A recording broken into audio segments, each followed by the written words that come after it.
Good day.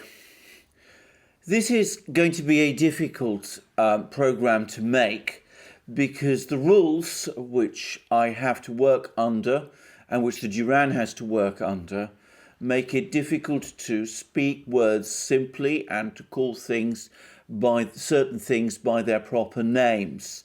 Instead, I'm afraid I'm going to have to deal in euphemisms, which is irritating and annoying for me, as it is no doubt for you. Moreover, and in addition, I want to make, before I proceed, one point extremely clear, which is that nothing that I'm going to say in this programme should be taken as any sort of endorsement of any product, any medical product, or of any course of treatment, or of anything of that nature at all. I am not a doctor or a scientist, and I make no comment or suggestion or recommendation about that. That is not the purpose of this video. That is not what I'm going to discuss today. Instead, what I'm going to focus on is, for me, the much more serious and practical problem of this extraordinary argument, this quarrel that is now taking place between the European Union and the pharmaceutical country AstraZeneca, and by extension between the European Union and the British government. This is a huge topic in Europe, perhaps less so in the United States, but it would be difficult to exaggerate or overstate its importance across Europe and in Britain. So what exactly is going on? Briefly, when the pandemic started, as we all know, various companies around the world and various governments around the world encouraged and invested in research work to develop products that would help to deal with this problem, with the problem of the pandemic and with the disease it causes, and with the microorganism which causes it. Now, one of those companies was AstraZeneca, and one of the laboratories involved was a laboratory in the University of Oxford in England. The British government in April brokered an arrangement between AstraZeneca and the Oxford laboratory for development of this product. This wasn't the only country that did that, and these weren't the only companies. Similar approaches were taken by certain other states, by the United States, where Donald Trump put together the program known as Operation Warp Speed, which resulted in products produced by Pfizer and Moderna. And of course, the same also happened in Russia, where there has been similar products. In fact, the product produced in Russia, known as Sputnik V, is very similar to the product produced by the Oxford laboratory and AstraZeneca.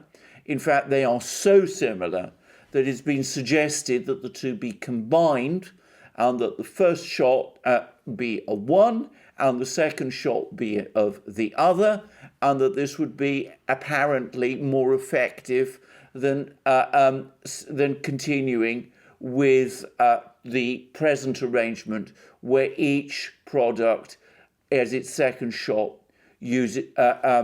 simply repeats itself.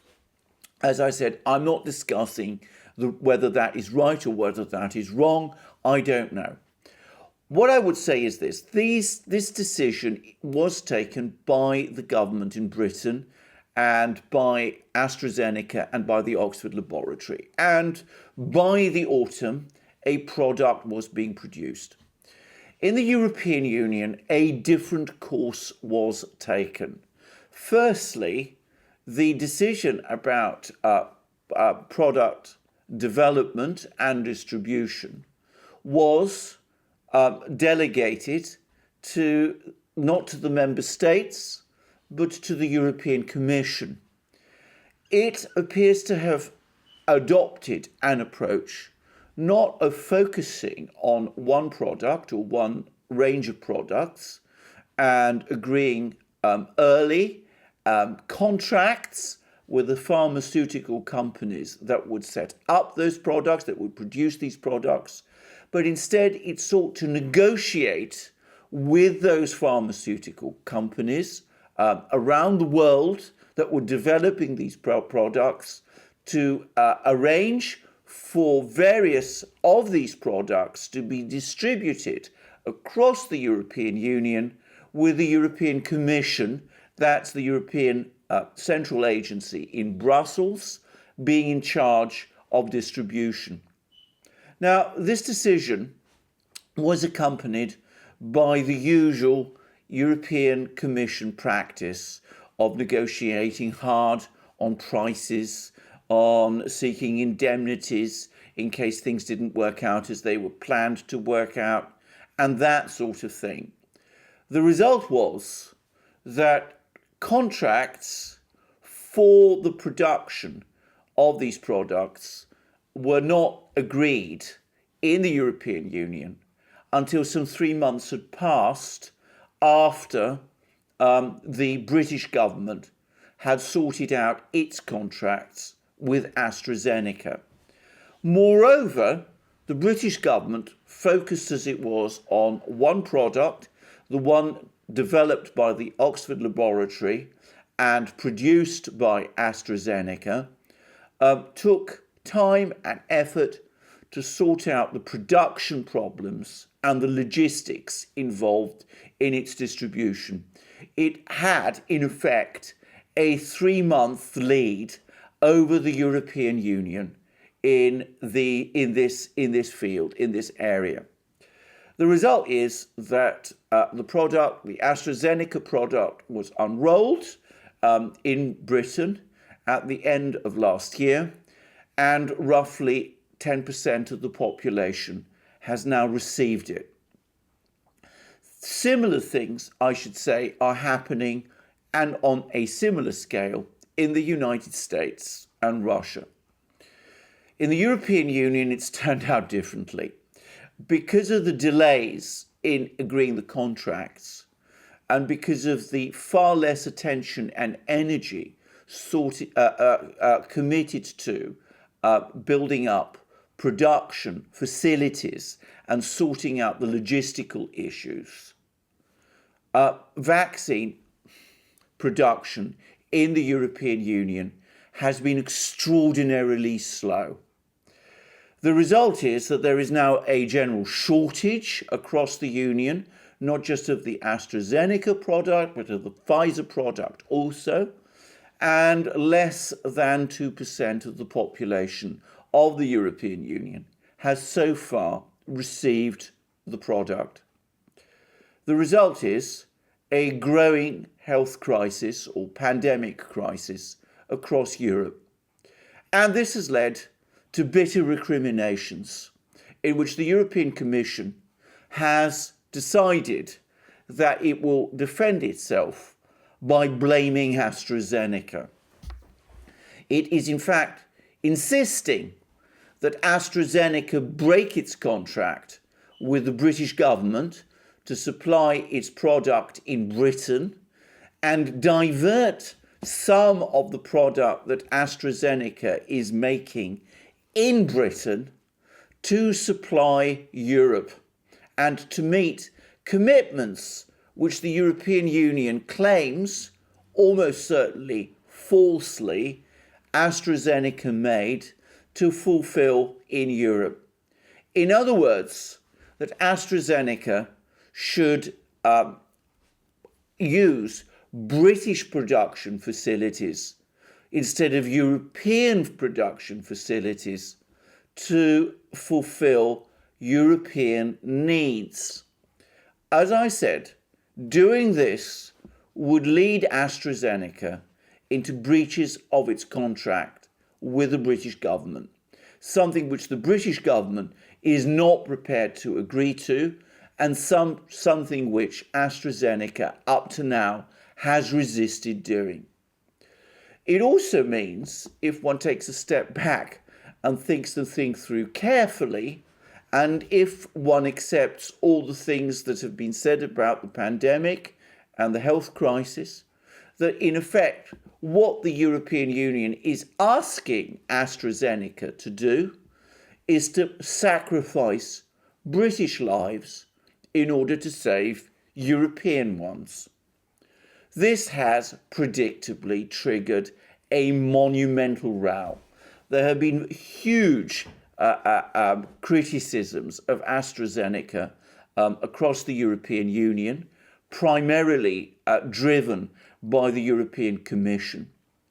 And if one follows the European media, one finds that the national press, the media in Germany, is on fire over this issue, as is the media in countries like the Netherlands. The criticisms of AstraZeneca, and by extension of Britain, are now provoking similar counter-reactions in Britain also. This coming shortly after Brexit, when the mood, both in Britain and in Europe, towards each other is, shall we say, not particularly favourable. I have to say that in this situation, it seems to me there is only one party ultimately to blame, and that is the European Commission and the various entities of the European Union, which constitute and include European governments. This problem was already clear right from the spring. It should have been obvious what needed to be done. There ought to have been focus on one product and an agreement that this arrangement should be sorted out across the various countries, and firm contracts should have been agreed at an early stage. In addition, there should have been the same sort of energy we have seen in Britain, the United States and Russia, focused on sorting out the production and logistics process. I have followed this in detail in Britain, where the government, a government which does not generally get high marks for its managerial skills, nonetheless pulled out all the stops to get production of this product going as quickly as possible. And I've also followed it in Russia, where I can remember Vladimir Putin presiding over a meeting back in the summer dedicated to sorting out the production and logistical issues which production of this product and distribution of it involve.